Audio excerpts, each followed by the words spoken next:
Banyak orang bilang umur 30-an adalah awal dari semuanya yang mulai terlihat jelas. Ada yang baru mengerti soal uang, ada yang pelan-pelan bangun hidup sendiri.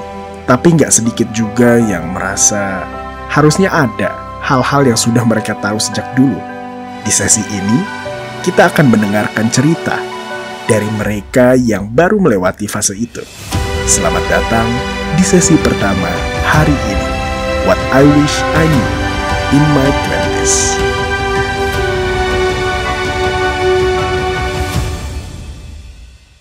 Oke, seneng banget bisa ada di sini dan ternyata ramai banget teman-teman di sini. Aku suka banget kalau ngobrol sama anak-anak 20-an, anak-anak 20-an. Karena kita banyak ngomongin rencana. Kalau aku tuh biasanya diundang sama ibu-ibu. Ya kan, tadi aku pernah diundang tuh ke kantornya Mas Fenggi ya. Ada yang namanya Sri Kandi Kemenkeu.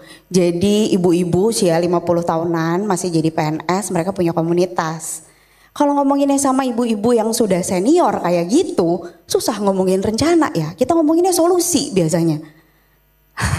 Gimana Mbak, saya mau pensiun, enaknya jadi ibu kontrakan atau beli SBN aja gitu kayak. Wah, gak susah ya, mending kita ngomongin rencana aja nih, lebih gampang kita ngomongin rencana. Oke, sebelum kita mulai aku mau request dulu ke teman-teman panitia. Harusnya yang depan ini bukan slide aku yang ini, tapi talking points aku. Boleh diubah dulu. Aku tunggu ya, sambil aku tunggu ini clicker aku kantongin. Kita lihat talking pointsnya di handphone. Takut ada yang kelewat, soalnya aku siapin lumayan banyak nih yang akan aku bahas hari ini. Oke. Nah. Jadi bukan perintis, bukan pewaris. Ininya ikut berubah juga. Nah, oke. Bukan perintis, bukan pewaris. Ada yang udah baca kontennya belum? Udah? Oh, belum. Kontennya hampir 1 juta views, tapi memang belum 10 juta, jadi mungkin kalian belum terpapar. Intinya, ya kan biasanya kalau udah 10 juta belum terpapar baru deh. Kayak suamiku ya, ini konten udah 7 juta views, bisa-bisanya dia belum pernah nonton kontennya Mas Fenggi gitu. Kok isi Instagram kamu tuh apa sebenarnya gitu ya. Nah kalau ini memang baru 1 juta views, semoga akan datang ke explore kalian ya. Tapi intinya ini adalah ternyata kebanyakan kelas menengah di Indonesia. Kita bukan perintis, bukan pewaris. Gak pernah sih hidup kayak susah banget gitu ya sampai gak bisa makan, gak pernah. Tapi diwarisin harta orang tua juga enggak. Ya, mau minta beasiswa ke kampus bapaknya PNS. Gak dapat beasiswa, ngap-ngapan ya kan, mau jajan aja susah. Buku aja kita fotokopi loh, kita bajak ya kan saking nggak bisa beli buku yang asli. Nah jadi kebanyakan dari kita bukan perintis, bukan pewaris. Aku juga sama karena ayahku PNS. Ayahku PNS, dosen, ibuku ibu rumah tangga. Jadi aku tidak diwarisi apa-apa selain pendidikan. Ya, maunya diwarisi harta kak. Nggak mau cuma diwarisi pendidikan, kalau bisa aku maunya diwarisi harta gitu ya. Nah PNS ini pekerjaan yang gajinya nggak kecil tapi stabil ya. Tapi kalau misalnya mau bawa keluarga liburan sebulan ke Eropa ya nggak bisa juga, kurang gajinya gitu kan. Masalahnya kakek aku juga PNS, bahkan buyut aku juga PNS. Bayangin 3 generasi PNS, aku di generasi keempat masih di kelas menengah loh. Gak bisa kemana-mana, gak bisa ternyata naik kelas. Gak cukup hanya jadi PNS yang penghasilannya stabil untuk bisa naik kelas. Nah ternyata ribet ya, sebentar kita keluarkan lagi klikernya.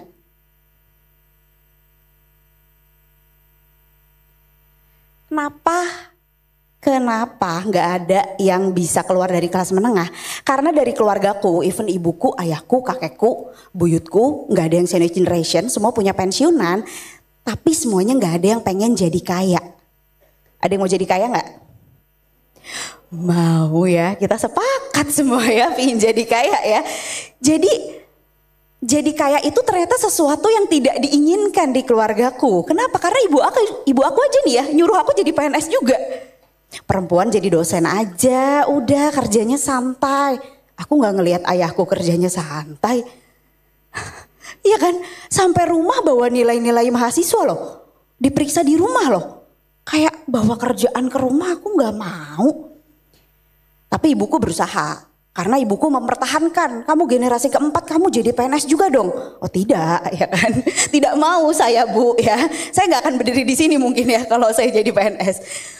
Nah jadi aku cari tahu sejarah keluargaku. Kenapa ibuku pengen banget aku jadi PNS. Kenapa ayahku jadi PNS, kenapa kakekku PNS, kenapa buyutku PNS.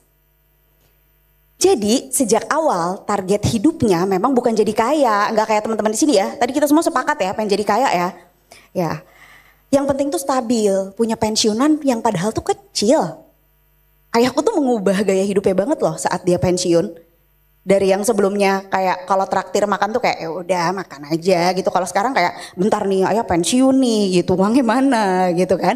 Pasti berbeda karena uang pensiun ini juga berubah. Jadi hidup jadi PNS itu yang penting cukup aja. Tapi cukup itu apa? Cukup itu kan relatif banget ya dan bisa jadi nggak cukup. Jadi cukup nih buat sehari-hari. Tapi misalnya kalau kena musibah sakit tetap cukup apa enggak? Beda cerita ya kan. Tapi dari sini aku menyadari bahwa keluargaku nggak pengen jadi kaya. Banyak orang yang nggak pengen jadi kaya dan bahkan takut untuk jadi kaya.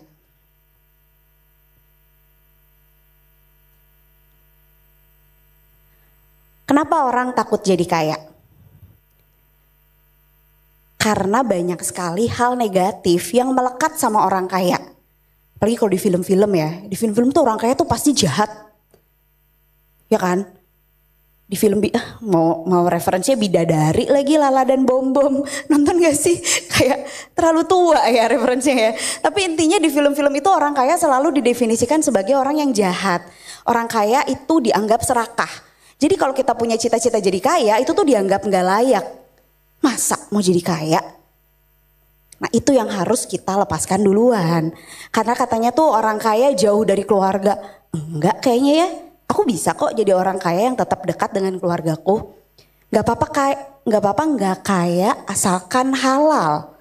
Emang semua orang kaya nyari uangnya dengan cara gak halal? Gak juga ya kan. Buat apa kaya tapi gak bahagia? Iya orang kaya kayaknya bahagia-bahagia aja ya. Jadi miskin juga gak jaminan kamu bahagia terus. Ya dong. Dan gak apa-apa miskin di dunia. Tapi aku gak miskin di akhirat. Tolong. Tolong. Tolong saya maunya kaya dunia akhirat.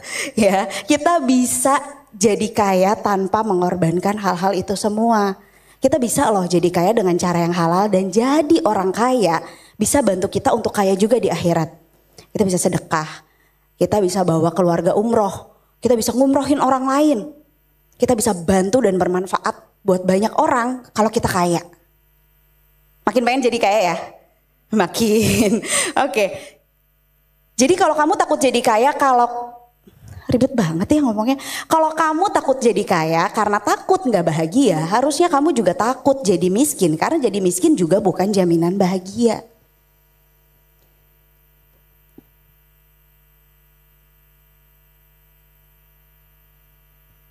Jadi manifest yourself to be rich. Gimana caranya kita jadi orang kaya? Cari tahu kaya versi kamu itu yang kaya apa. Ini aku cerita dikit ya. Jadi mungkin 15 tahun yang lalu aku masih kuliah. Atau mungkin 20 tahun yang lalu ya. 15 tahun yang lalu aku datang halal bihalal ke rumahnya teman ayahku. Teman ayahku bukan dosen, bukan PNS. Beliau pengusaha. Itu pertama kalinya aku datang ke rumah orang kaya yang parkiran mobilnya tuh di basement. Kayak wow, rumahnya ada basement. Terus mereka kayak ada satu ruangan dipakai buat halal bihalal, banyak makanan. Dan aku izin ke toilet. Lalu mereka nganterin aku ke toilet itu di depan. Karena katanya toilet untuk tamu tuh yang di depan. Baliknya aku gak tahu jalan. Kayak ada suara-suara tapi tadi ruangannya yang mana? Tolong takut salah masuk ruangan gitu ya. Dan di momen itu aku melihat keluarga kaya ini manggil ayahnya dengan sebutan Daddy. Wow, aku pingin kayak gitu juga. Di titik itu aku manggil ayah aku dengan panggilan Daddy. Serius, ayahku malu banget. Kenapa? Karena kami satu kampus. Ayahku dosenku. Di kampus aku manggil ayahku dengan panggilan Dedi. Malu, ya kan? Ngapain sih mbak? Gitu. Papa, itu di chat, SMS ya zaman itu ya. Dad pulang jam berapa? Ya. Yeah. Padahal pulang biar hemat ongkos ya kan. Supaya tidak aku harus naik angkot pulang sendiri. Pulang bareng ayah. Tapi nanya pakai Dedi, karena aku mendefinisikan diriku aku harus jadi orang kaya itu.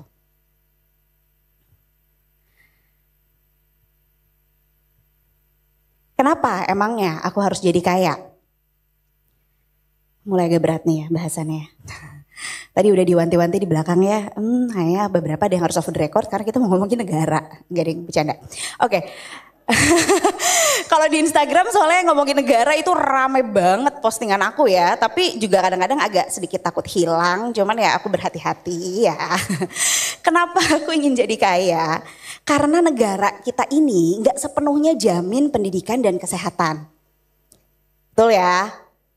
Yang lucu adalah ketika orang bilang jangan kabur aja dulu, di negara lain juga gak dijamin kok. Ya di mana dong negaranya, kamu pilih-pilih dong. Kalau nggak pilih-pilih ya mendingan di sini aja tapi kaya, hidup kamu lebih terjamin daripada kamu cuma asal pindah ke negara lain gitu. Tapi aku ingin jadi kaya di sini, kenapa? Karena aku nggak mau sakit gigi aja riset harga dokter gigi. Capek banget, dokter gigi mahal banget ya. Itu salah satu alasan aku mau jadi kaya. Yang kedua pendidikan. Aku mau anakku sekolah di tempat yang dia happy jalanin sekolahnya. Sekolah anakku sekarang tuh dia bilang dia sekolah dari jam 7 sampai jam 3. Terus dia bilang kayak aku kayak cuma 15 menit bu sekolahnya. Wow, sekolah macam apa, tidak mau cepat-cepat pulang. Soalnya sekolahku dulu tuh toiletnya aja jorok banget. Pintunya kadang gak bisa dikunci. Bahkan waktu SD ya, sekolahku tuh SD Impres. SD Instruksi Presiden, saking kayak di pinggiran Bandung gitu. Itu kalau mau ke toilet airnya nimba dulu di sumur. Males banget ya kan. Sehingga aku bertekad aku harus jadi kaya supaya hidupku nyaman dan punya banyak pilihan. Aku pengen anakku bisa bilang ke teman-temannya, aku gak cuma diwarisin pendidikan, aku diwarisin harta. Itu motivasi yang pertama gitu ya. Aku juga pengen dia tumbuh dengan privilege yang lebih banyak dari aku. Sehingga pada saat dia dewasa nanti yang dipikirin pertama adalah KPR di bank apa ya? Nah jangan ya. KPR di bank A atau di bank B ya, bunganya kecilan mana. Aku gak pengen anakku kayak gitu. Jadi dia bisa fokus bantu sesama dan bisa fokus untuk memanfaatkan privilege-nya untuk bermanfaat bagi orang banyak. Nah tapi ini kayak versi aku. Pulang dari sini kamu pikirin kayak versi kamu itu yang kayak apa. Itu yang penting banget untuk satu-satunya cara untuk kita bisa jadi kaya. Nah keinginan aku menjadi kaya ya dari tadi manggil ayahku dengan Dedi ya kan. Pingin anakku gak sekolah toiletnya nimba air dulu gitu ya. Aku manifestasikan jadi visualisasi. Kalau anak zaman sekarang bilangnya manifesting ya. Kalau aku bilangnya dulu ini resolusi aja sih ya. Simple. Terus dijadiin wallpaper di laptop. Ini tahun 2011. Bayangin gaji aku tuh UMR waktu itu 2 juta. Tapi aku di tahun 2011 aku pengen gaji aku minimal 8 juta. Wow, naiknya berkali lipat ya. Terus aku pengen ke Eropa. Dan ini semuanya tercapai. Kenapa? Karena aku percaya aku bisa. Tercapainya lama sih ya, lumayan ya. Ini 2011 kami baru bisa liburan ke Eropa itu di tahun 2023. Tapi 1 bulan. Aku bener-bener memanjat tangga kelas sosial itu pelan-pelan banget supaya bisa ke sana gitu. Jadi ada bude aku yang memang sudah di Eropa dari zaman dia kuliah. Jadi dia kuliah tahun 87. Jadi dia kuliah di sana terus nggak pulang lagi. Jadi kuliah S1, S2, S3 di sana, kemudian nikah sama orang sana. Jadi akhirnya kami bisa mengunjungi bude di sana dan ke beberapa negara lainnya juga. Itu ketika aku menyadari, oh aku sudah jadi kaya ya seperti yang aku manifestasikan dulu saat aku belum jadi kaya. Lalu apalagi? Banyak banget kayak versi aku yang sudah tercapai. Kalau tadi kan kayaknya sosmed banget ya. Oh keliling Eropa gitu kan. Bisa dipamerin di Instagram, highlightnya pakai negara-negara dong ya kan. Bendera-bendera itu ya kan. Sebenarnya enggak, aku merasa kayak Aku bisa lasik mata, mataku dulu -7. Mahal banget lasik itu kalau mau yang cepat sembuh ya. 3 hari sembuh itu mahal. Aku bisa beresin gigi-gigi aku yang berantakan karena waktu gajiku UMR bukan hanya tidak punya uang, tapi juga tidak punya waktu. Ya, aku bisa bawa orang tuaku ke dokter gigi, saat ibuku perlu operasi gak perlu ngantri BPJS, aku merasa sudah kaya. Tapi dari tahun ke tahun, aku punya visualisasi, aku punya manifestasi, ini ternyata gak works di semua orang ya. Orang bikin juga tapi kok gak berhasil ya, apa yang salah?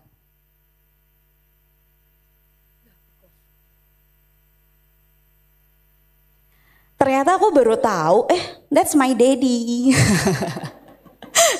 Ternyata ada ya, muncul ayahku. Aku baru tahu banyak orang yang gak ngomongin uang sama orang tuanya. Ada gak yang ngomongin uang sama orang tuanya? Gak ada. Ada. Oh banyak ya ternyata ya kalian ya. Oke, jadi kalau di generasiku gak ada yang ngomongin uang sama orang tuanya. Termasuk orang tuaku gak ngomongin uang sama orang tuanya. Sehingga mereka bertekad mau ngomongin uang sama aku. Jadi di rumahku ngomongin uang itu biasa aja. Jadi waktu aku SMA umur 15 tahun ibuku buka slip gaji ayahku. Karena aku remaja banyak mau gak tahu diri ya. Terus dibilangin, ini gaji ayah cuma segini, kamu kalau minta itu uangnya dari mana? Jadi ibu aku buka cash flow keluarga. Untuk bicarakan uang di keluarga itu sama anaknya yang remaja ini. Kalau bawa pacar ke rumah waktu udah kerja itu pasti ditanya, dia karyawan tetap atau bukan? Gajinya berapa? Benefitnya apa aja? Casual. Karena dari kecil emang ngomongin uang dan aku baru tahu ternyata nggak semua anak perempuan ditanya itu sama ayahnya. Ada cowok yang ke rumah kayak ya udah nikah aja udah jodohnya. Karena ada yang lamar jadi udah jodohnya. Tahu-tahu judul kan kelar hidup kita. Ya kan?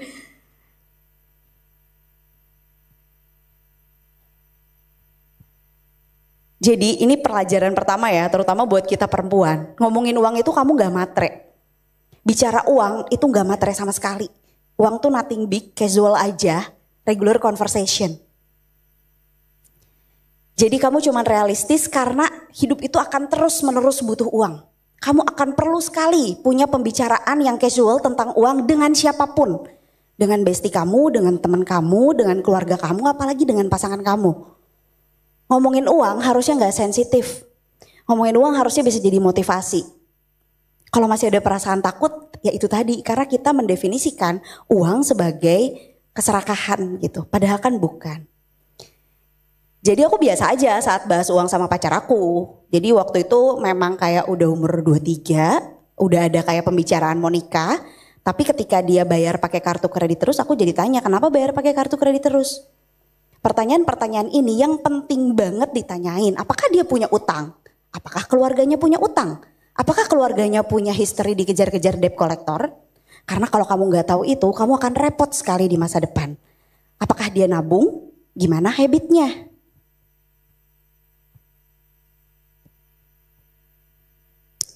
Jadi talk and listen ya. Apa aja sih sebenarnya yang dibahas? Nah, yang dibahas itu aku ada pertanyaannya di blog aku, anyway 40 pertanyaan sebelum menikah. Aku pikir lu udah canggih banget, gak ada tuh milenial yang nanya 40 pertanyaan sebelum nikah sama pacarnya kan.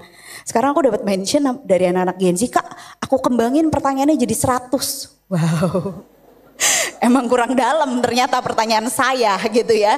Bener sih, karena di 40 pertanyaan sebelum menikah itu, aku tuh cuma nanya gaji kamu berapa, kamu punya utang apa enggak, itu tuh salah banget sih ya menurut aku. Apalagi pertanyaan kalau udah nikah aku boleh kerja apa enggak, itu problematik sekali ya. Kenapa aku harus bertanya boleh atau tidak gitu kan. Apakah itu sesuai dengan value-mu bertanya boleh pada suami? Dan lebih dalam lagi, kalau sudah punya anak, apa yang terjadi dengan anak kita? Siapa yang ngurus anak kita? Bersedia nggak anaknya ditaruh di daycare? Gak apa-apa gak kalau aku mau tetap kerja meskipun udah punya anak 1 atau 2? Itu pertanyaan yang lebih dalam dan itu memperlihatkan value dan prinsip dia. Karena ada temanku ya, waktu belum nikah bolehin kerja sama suaminya. Begitu punya anak disuruh resign, terus dia nanya katanya aku boleh kerja terus. Ya dulu gajiku kurang. Jadi ternyata dia hanya melihat istrinya sebagai penambah gaji dulu. Sekarang gajinya udah cukup, ngapain kamu kerja? Sementara istrinya kayak, tapi aku mau kerja gitu. Nah, hal-hal kayak gitu yang perlu dibicarakan duluan. Selamatkan pernikahan sebelum dimulai. Setelah nikah ternyata cuma berdua. Ya, ternyata jadi bukan perintis, bukan pewaris. Gak bisa tuh tiba-tiba dipinjemin rumah dulu sama orang tua buat sementara. Gak ada. Aku tinggalin juga karena mobil juga gak pernah punya mobil sendiri ya kan. Gak pernah dikasih mobil sendiri. Ya udah, mobil ditinggalin di rumah orang tua. Terus aku dengan percaya diri kayak bisa. Aku pasti bisa hidup kayak ayah. Mobil ratusan juta ternyata ya. Gimana belinya? Kayak mahal banget. Jadi aku yang mendambakan hidup seperti princess ya kan. Manggil ayahku dengan Dedi. Berakhir di jok motor Supra. Pindahan dari kosan ke kontrakan pakai motor. Barang terbesar kami waktu itu kipas angin standing. Ya, merek Miyako warna hijau ya. Sepanjang jalan kipasnya muter. Aku peluk. Tapi itu diceritain lucu dulu, aku sedih banget loh. Kayak ya ampun, aku beli mobil aja gak bisa. Gimana caranya aku mengembalikan taraf hidup PNS itu. Kenapa aku sombong sekali tidak mau jadi PNS gitu. Tapi akhirnya target pertama hidupku adalah aku harus bisa. Waktunya habis, maaf ya aku buru-buru habis ini. Jadi ternyata adulting itu sama dengan hustling. Meskipun anak-anak Gen Z zaman sekarang harus work life balance, mental health aku gimana gitu ya. Sorry aku gak punya uang. Mental health saya ditukar pakai uang. Jadi memang jadi orang dewasa itu emang harus kerja dan berjuang ya. Bahkan untuk beli mobil kayak yang punya ayahku aja aku gak mampu.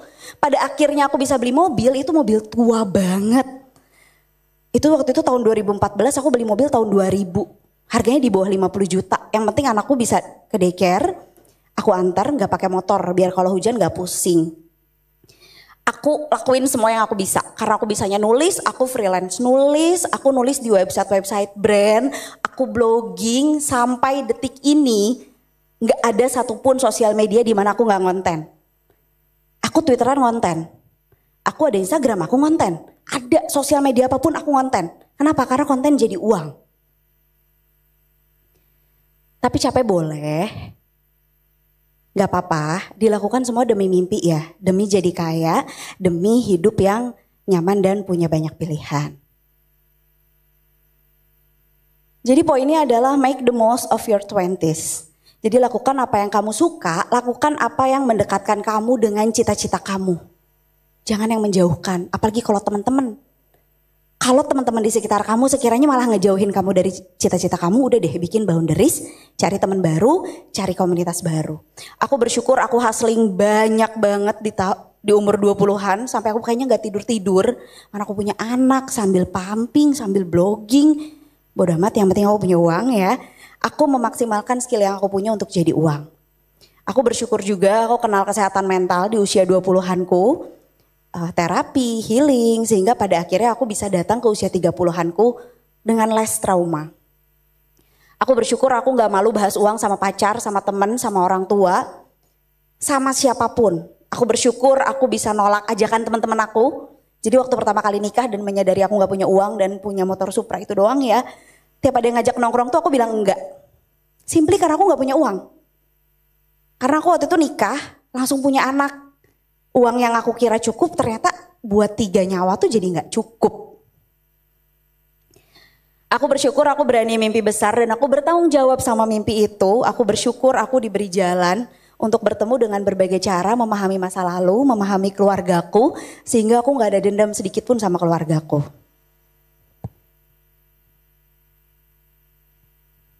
Jadi kalau kamu sekarang berjuang di umur 20-an kamu, percayalah umur 30 kamu pasti akan jauh lebih baik dibandingin kalau kamu diem aja, rebahan aja, scroll sosmed aja. Karena gak banyak yang orang sadari, uang itu ditukarnya emang pakai waktu. Kalau kamu pingin uang tambahan, pasti ada waktu tersisa, waktu main, tersita ya bukan tersisa. Waktu main, waktu scroll sosmed, waktu nongkrong, pasti kepake buat cari uang.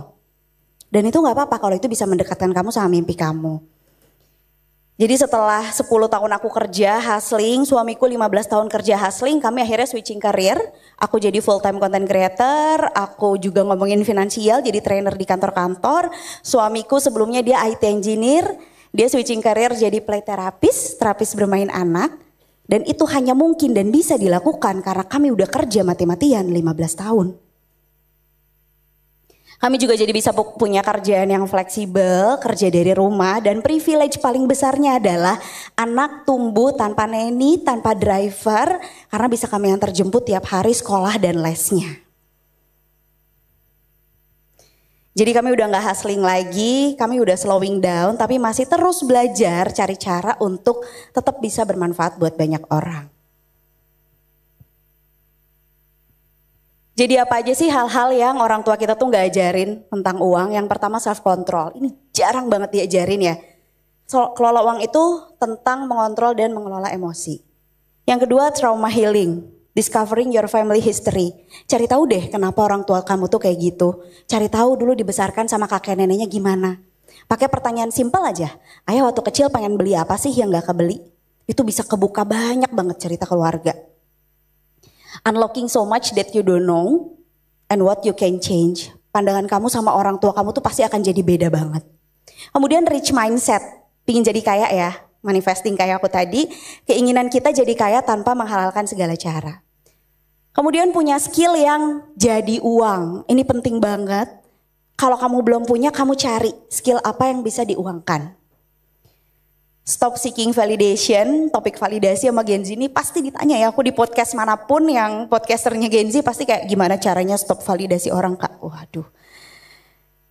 Hidup orang lain itu gak ada hubungannya sama hidup kamu. Kita tuh hidup masing-masing aja. Kamu boleh milih pilihan hidup apapun dan berbeda sama orang lain, gak perlu sama kayak anak tetangga. Ya bilang sama mama kamu ya. Jadi kalau ada yang ditanya apa sih yang aku sesali dari umur 20-an, itu gak ada jawabannya. Aku gak investasi, gak ngerti investasi dulu, tapi aku gak menyesal. Karena aku live my life to the fullest. Aku tahu aku udah bekerja, aku udah berjuang demi diriku yang sekarang. Aku maksimalkan potensiku, aku lakukan hal-hal yang aku suka. Aku bertumbuh, aku memilih pasangan dengan baik, sehingga sekarang aku bisa hidup tanpa penyesalan. Aku Anissa Steviani, semangat jadi kaya. Cerita-cerita tadi nunjukin satu hal. What I wish I knew in my 20s itu beda-beda buat tiap orang. Tapi satu hal yang sama. Semuanya penting. Dan semuanya datang di waktunya. Well, we might not have it all figured out. But maybe this is what learning looks like, right? Goodbye for now. We will see you on the next session.